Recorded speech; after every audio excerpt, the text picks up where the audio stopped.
Dear students, welcome our channel. நம்ம இன்னைக்கு பிறந்த நாளுக்கான அனைத்து மாணவர்களுக்கும் என்னுடைய வாழ்த்துக்கள்.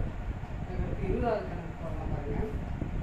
ராமநாதபுரம் கிரிக்கெட் நடக்கிற பின்னொரு பெருதல் மற்றும் கணக்கு ஒரு கீழே கொடுக்கப்பட்ட தகவலிலிருந்து 2018 டிசம்பர் 31 முடிவரை மாதத்துக்கான வருவாய் வரி செலவு கணக்கு மற்றும் நாலு இருப்பினை குறித்து தயார் செய்வோம்.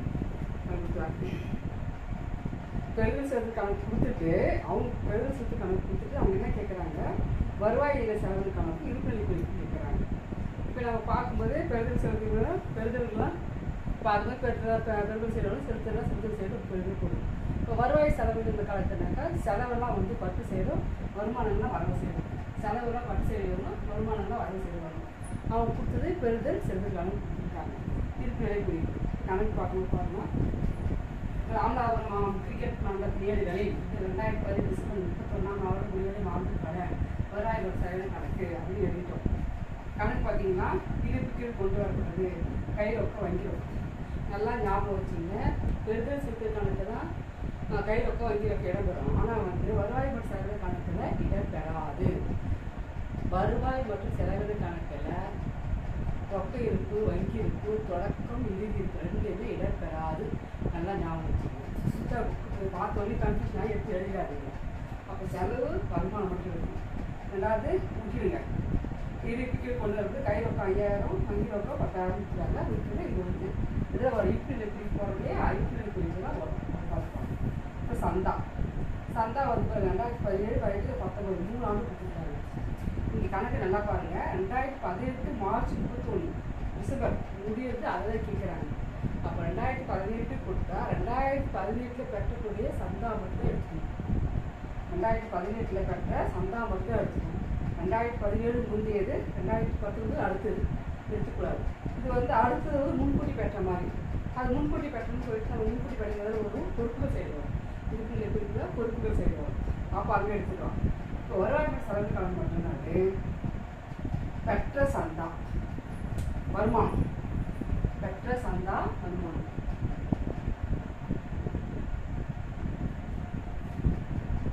பெற்ற சந்தா எவ்வளோ? 33,000.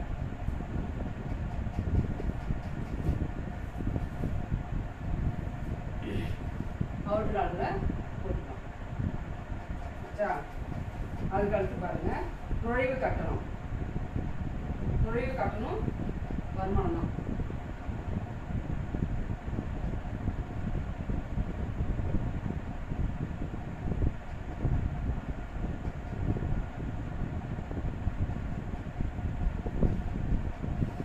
நுழைவு கட்டணம் 6,000. பொது நன்கொடை அதுவும் நமக்கு இதுதான் வருமானம் தான். பொது நன்கொடைக்கு 7,000. அதுக்கடுத்து பார்த்தீங்கன்னா பழைய விளையாட்டு பொருளை விற்றது. பழைய விளையாட்டு பொருட்கள் இதெல்லாம் வரும். வாங்கியது இதில் வரும், விற்றது வரும். பழைய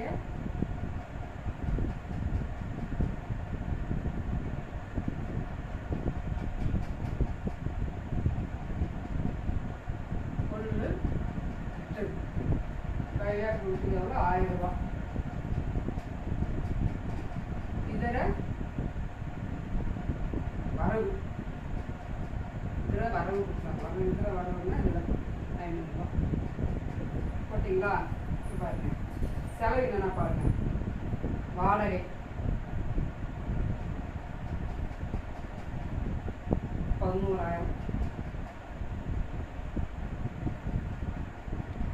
பொழுதுபோக்கு செலவு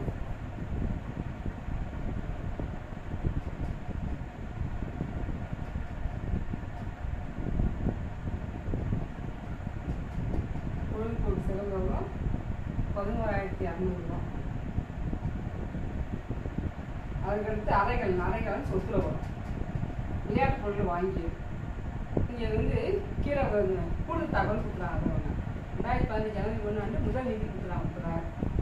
அதோட விளையாட்டு பொருள் தொடக்க இருப்பு 3000 ரூபா, விளையாட்டு பொருள் இறுதி இருப்பு 5000 ரூபா. இப்போ விளையாட்டு பொருள் தொடக்கம் கொடுக்குறாங்க, இறுதி இருப்பு கொடுக்குறாங்க. அப்போ இங்கே எடுத்துக்கணும் விளையாட்டு பொருள்கள் தொடக்க இருப்பு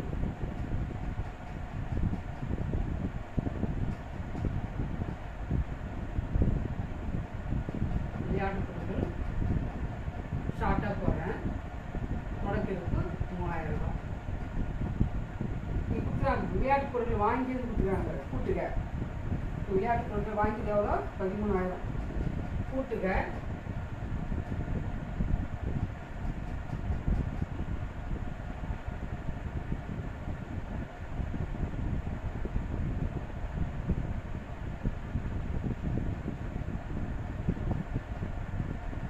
நடப்பாண்டு வாங்கி எவ்வளோ 13,000.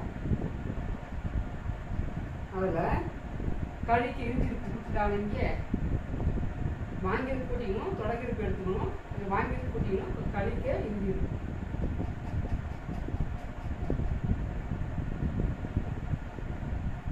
இறுதி இருக்கு எவ்வளோ கொடுத்துருக்காங்க இங்கே கொடுத்துருக்காங்க. அட்ஜஸ்ட்மெண்ட் கொடுத்துருக்காங்க 5,000. இது கூட்டினா 16,000 கழிச்சா 11,000.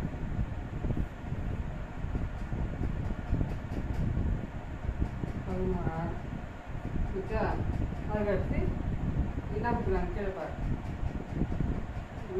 விளையாட்டு போட்டு செலவுங்கிறா வரும்.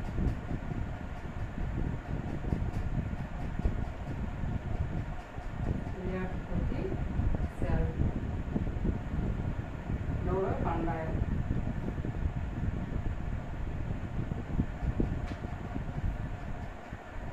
அவ்வளோதான். அதுக்கடுத்து என்ன பாரு, முதலீடுக்கு வந்து சொத்துல வரும். இப்போ வந்து இறுதி கொடுக்குறாங்க. அதுவும் வந்து திருப்பிள்ளை குறிக்க வரும். இவ்வளோதான். இப்போ இது கூட்டினா எவ்வளோ வருது பாருங்க.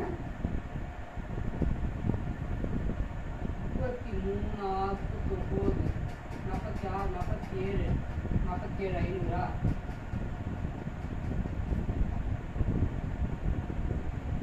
47,500 இங்கே எடுத்து அப்படியே எழுதுங்க.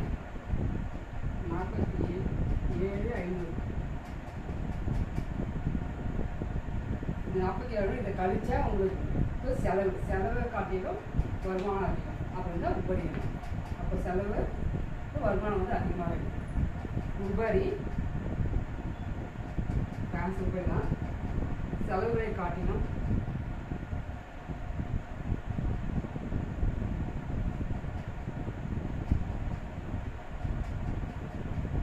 வருமானம் வருமானம் செலவு குறைய வருமானம் அதிகம். இது எவ்வளோ 47,500 22,200 22 33 33,200 33 45 45,200 கழிச்சா 2,300 வருது. 2,300 உபரி. 2,300 உபரி. அவ்வளோதான். அதுக்கடுத்து இறுதிக்கான இருப்பிலை குறிப்பு போடலாம். ஏதாவது டவுட் பார்க்கலாம். வருமானம்லாம் எடுத்து எழுதிக்கு, செலவெல்லாம் எழுது. தொடக்க இருப்பில் நடப்பாண்டு வாங்கி கொடுத்து இறுதி இருப்பு கழிச்சுக்கோ. இறுதி செலவு போட்டால் சரி. அவ்வளோதான். இதில் வந்து என்னது தொடக்க கையில் உட்காந்து இருக்கு இறுதி இருப்பு எதுவுமே வராது.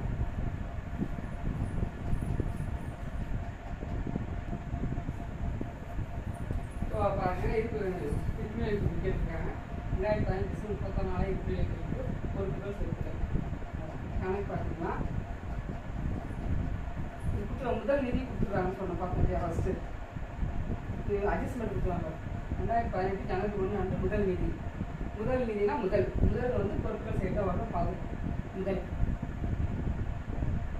முதல் நிதி எவ்வளோ 30,000. இதில் கூட்டுக பற்றாக்குறையாக இருந்தாக்கா கழிக்கணும். கூட்டுக உபரி கொடுத்துருக்காங்க. உபரி நம்ம கண்டுபிடிச்சோன்னா அது 2,300 கூட்டினா 32,300. இதில் மறுபடியும் என்ன ஆகணும்னா ஒருனாக்கா முன்கூட்டி பேட்டர்ன் பார்த்தோம் இல்லையா. சந்தா வந்து 2017, 2018, 2019 2019 சந்தா 16,000. 2015 இப்படியே வாங்கிட்டோம். முன்கூட்டி பேட்டர்ன் பொருட்கள் செய்தால் வரும். முன்கூட்டி பெற்ற சந்தா எவ்வளோ 16,000. நம்ம ஏற்கனவே நிறைய பார்த்துருக்கோம். முன்கூட்டி கட்டுறது சொத்துக்கள் சேர்த்தா வரும். கொடுபடை வேண்டியது சொத்துக்கள் சேர்த்து பார்த்து இங்கே பார்த்தீங்கன்னாக்கா இன்னும் வரும். என்னென்ன வரும் பார்த்தீங்கன்னா அரைக்கலன் இருக்கா, கோயில் வருது, அது அரைக்கலன். அரைக்கலன் வந்து சொத்து. எவ்வளோ அரைக்கலன்னு? 10,000 ரூபா. அட்ஜஸ்ட்மெண்ட் இல்லை, நேரம் கொடுக்கலாம். அதுக்கடுத்து முதலீடு கொடுத்துருக்காங்களா, கீழே இப்போ முதலீடு செய்து 28,000. முதலீடுகள் முதல் வந்து பொருட்கள் வரும், முதலீடுகள் வந்து சொத்துக்கள் வரும். நல்லா ஞாபகம், கன்ஃபியூஷன் ஆகும். முதல் பொறுப்பு, முதலீடுகள் சொத்து. எவ்வளோ? 28,000. முதலீடு வந்து சொத்து. அதுக்கடுத்து கை ரொக்கம், வங்கி ரொக்கம். இதுக்கு மட்டும் தான் எடுத்துக்கணும். இதுக்கு இருப்பு, கை ரொக்கம்,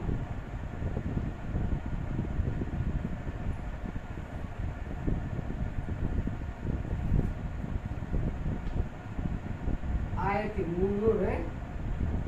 வங்கி ரொக்கம்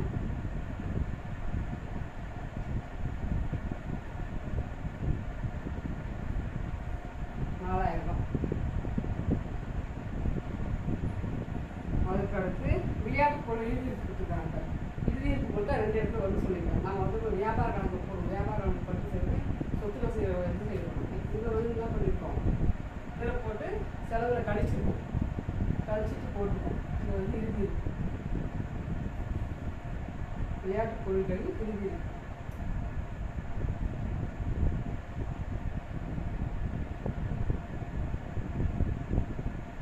பொருட்களில்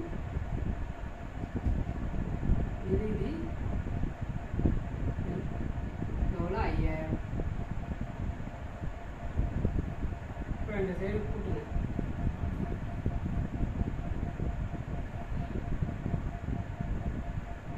32,300.